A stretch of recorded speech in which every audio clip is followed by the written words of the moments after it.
Sojourner Truth delivers powerful speech on African American women's rights.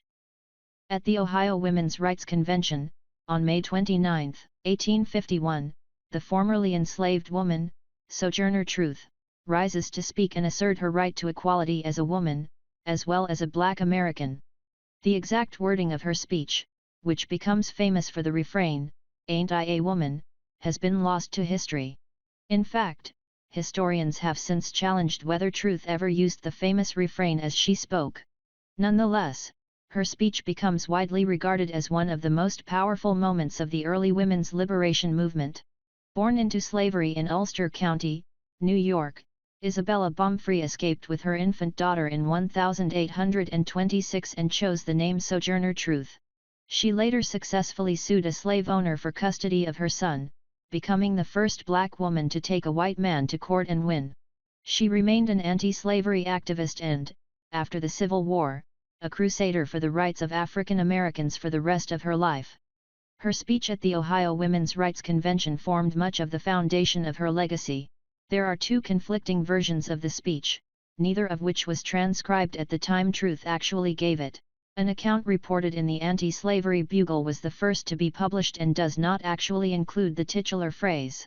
On May 2, 1863, Francis Gage, a white abolitionist and president of the convention, published an account of Truth's words in the National Anti-Slavery Standard.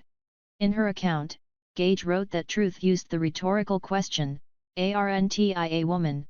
to point out the discrimination Truth experienced as a Black woman.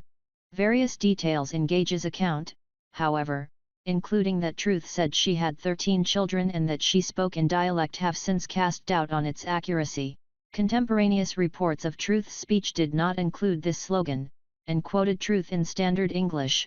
In later years, this slogan was further distorted to "Ain't I a woman?", reflecting the false belief that as a formerly enslaved woman, Truth would have had a Southern accent.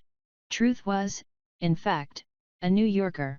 Regardless, there is little doubt that Truth's speech, and many others she gave throughout her adult life, moved audiences. Truth straightforwardly described of the predicament of Black women, who were not even afforded the paternalistic treatment their white counterparts received.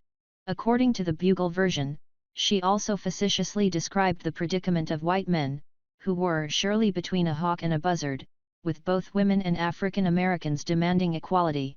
As Truth deftly criticized not only sexism and racism, but also the racism of her fellow feminists.